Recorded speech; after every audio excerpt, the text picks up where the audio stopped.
1, go. Transcranial magnetic stimulation. A large number of people who take antidepressant medications often don't see significant results from them. However, luckily, modern technologies are being developed to treat depression and other mental illnesses.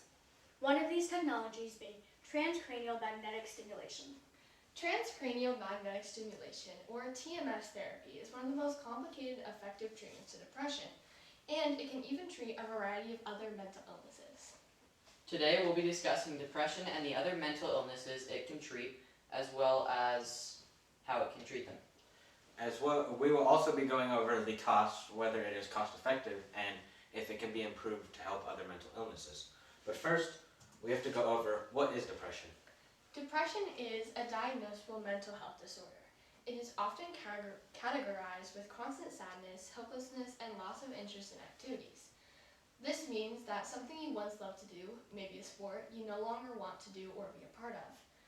Depression is also categorized with exhaustion, loss of appetite, bad sleeping patterns, low energy levels, and the loss of self-esteem. Suicidal thoughts can also come with depression, although correlated, those two are not the same.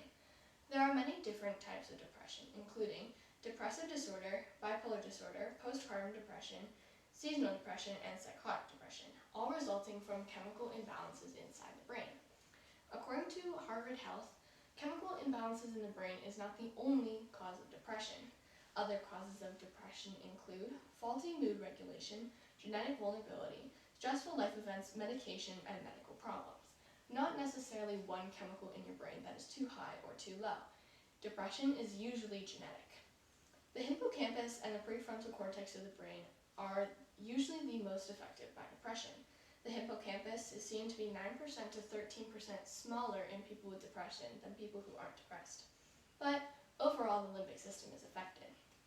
Treatment for depression varies from person to person and for different types of depression, but usually psychotherapy and antidepressants are used.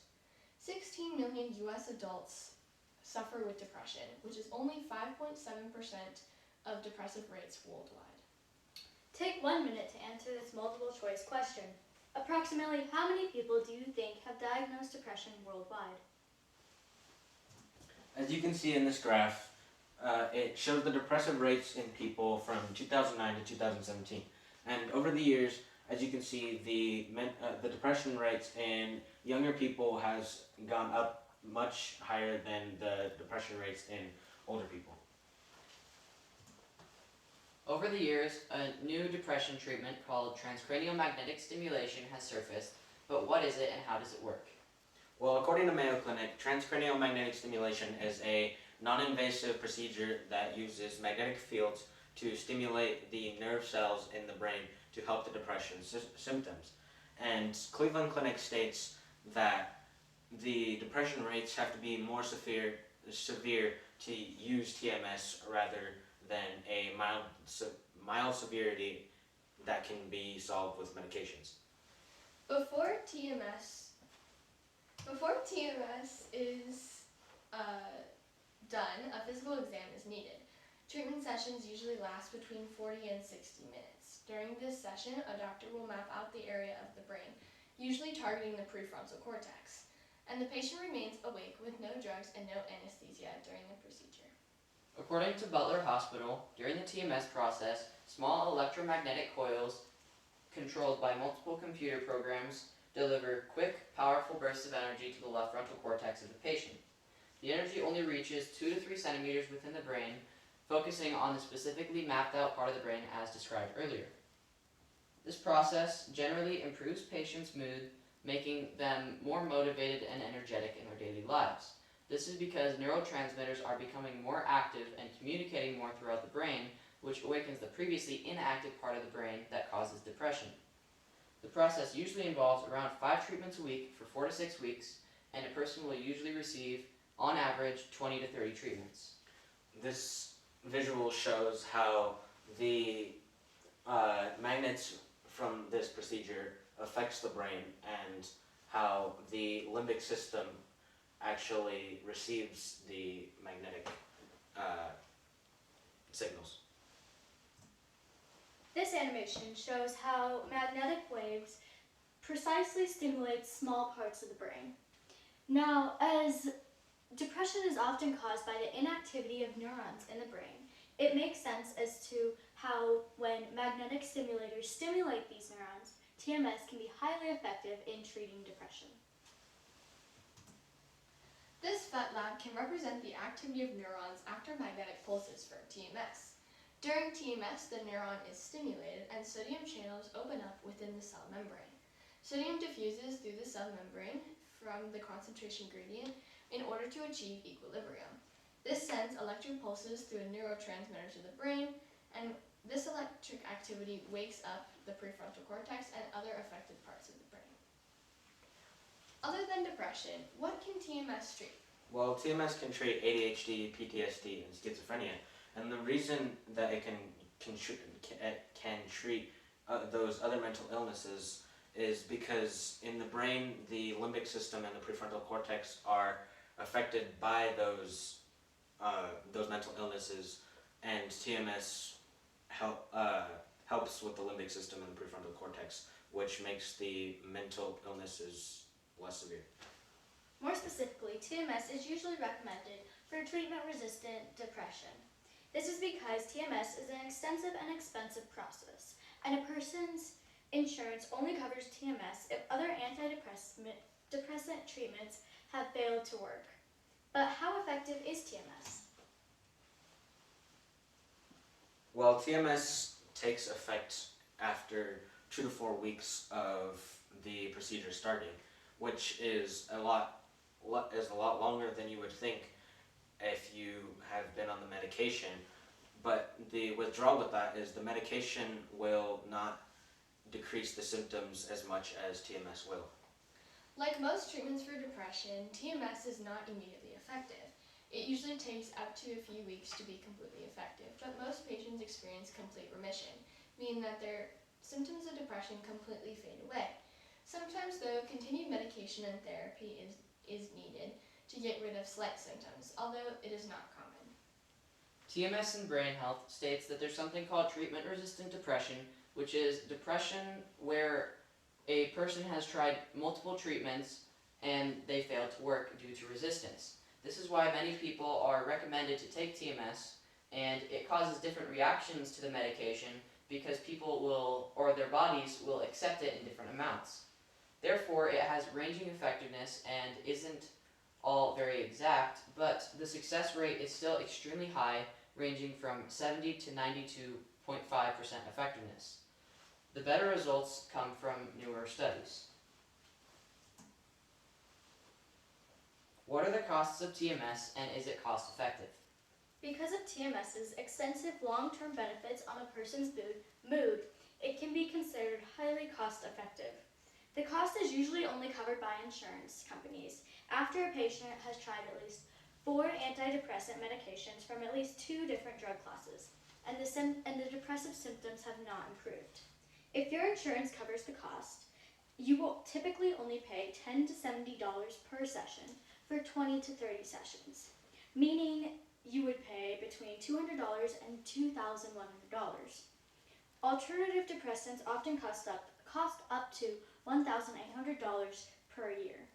Insurance companies typically don't cover the cost of TMS for diseases other than depression, such as traumatic brain injury, anxiety, OCD, or PTSD. A lifetime analysis was conducted comparing repetitive transcranial magnetic stimulation to other antidepressant medications for patients with major depressive disorder. The team used Maverick's simulation to analyze the direct costs and quality of life in major depressive disorder patients. Life expectancy, rates of response and remissions, and quality of life outcomes were measured. Overall, the results of the study showed that TMS resulted in long-term lower costs with better outcomes. A similar study compared the cost effectiveness of RTMS against other antidepressant meds in major depressive disorder patients. Both studies used the Maverick simulation and compared the cost effectiveness of the two antidepressant treatments. However, in the second study, A mix of antidepressants were included. In addition, this study compared patients with at least 2 failed courses of antidepressant treatments opposed to just 1. Overall, the results of the study showed the same as the first, where quality of life was much higher and the costs were lower than other antidepressant medications. But what are the side effects of TMS, and is it safe? Well, some of the major side effects of TMS can be passing out, headaches, and not headaches, passing out, seizures, and manic episodes. Unlike ECT, which is another form of depression treatment, TMS does not have a high risk of seizures. Common side effects include headache, scalp discomfort, and tingling spasms. Serious side effects, although uncommon, include seizures, mania, and hearing loss. This is exactly why a psychiatric evaluation is needed to ensure that the procedure is completely safe.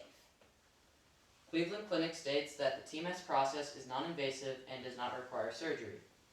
This makes risks and side effects much less severe and common than other alternatives that do require surgery.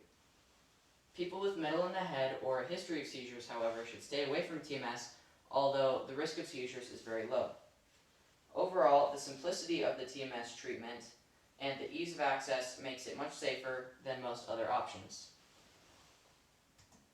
Because of extraordinary effects of TMS, why isn't it more widely known and used? It's because only certain diseases pertaining to TMS are covered by major insurance providers. Even for diagnosed depression, a person's cost of TMS is only covered if multiple other medications fail to treat their mental illness. Therefore, although TMS costs are fairly low with insurance, without insurance, not having insurance is very likely. If insurance companies did cover the cost of TMS more regularly with less restrictions, then a larger amount and a larger variety of people with multiple mental illnesses would be benefited. However, insurance companies themselves wouldn't be benefited much because TMS is fairly small scale and therefore wouldn't be a huge selling point for an insurance company to cover it.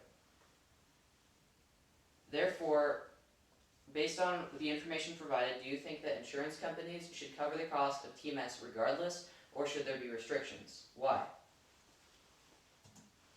In conclusion, TMS is an effective but costly treatment to multiple mental illnesses, and despite the cons, such as the cost and the side effects, it can be considered worth it for many patients with severe depression.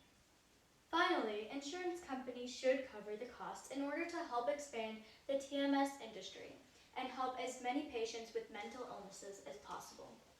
If you or a loved one are experiencing depression, go get our TMS treatment now. Side effects may include headache, soreness, lightheadedness, tingling in the facial muscles, manic episodes, seizures, and